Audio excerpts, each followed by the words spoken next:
ఎందుకంటే తెలంగాణ ప్రజల్లో వాళ్ళ రక్షణను చూడాల్సిన పోలీసులు ఇలా రేవంత్ రెడ్డి గారి రాజకీయ వికృత క్రీడకు పావులుగా మారి కొంతమంది కావాలని ఆయనతో చేతులు కలిపి వాళ్ళ పోస్టింగ్ల కోసం ఆయన ఏం చేయమంటే అది చేస్తున్నారు. అందులో భాగమే ఇలా కేటీఆర్ గారిని, మన హరీష్ రావు గారిని, ఈరోజు కేటీఆర్ గారిని సంబంధం లేని మంత్రులను ఇక్కడికి పిలిపించారు. 9 గంటల పాటు విచారించారు.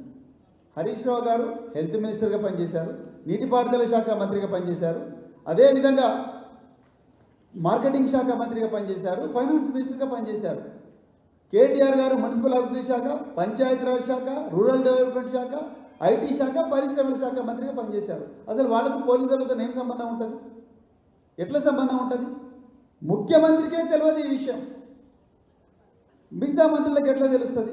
సంబంధం లేని విషయంలో కావాలని వీళ్ళందరినీ నివేదించాలి. ఎందుకంటే వీళ్ళు కాంగ్రెస్ పార్టీ బహిరంగంగా విచ్చలవిడిగా తుపాకులు పెట్టి ఏ దోపిడీ అయితే చేస్తూ ఉన్నారో, గెస్ట్ హౌస్లలో దందాలు చేస్తూ ఉన్నారో, కోల్ బ్లాక్ల దోపిడీ చేస్తూ ఉన్నారో, ప్రజలను ఘోరంగా మోసం చేస్తూ ఉన్నారో, హింసిస్తున్నారో, వాటిని ఎలాంటి ప్రాణ ప్రమాదం ఉన్నా కూడా దాన్ని సైతం లెక్క చేయకుండా ఇలా దానికి వ్యతిరేకంగా పోరాడుతున్నారు. కాబట్టి వాళ్ళ గొంతు నొక్కాలనే కుట్రలో భాగంగానే రేవంత్ రెడ్డి గారు సీనియర్ నాయకులు వీళ్ళందరినీ కూడా వేధిస్తున్నారు.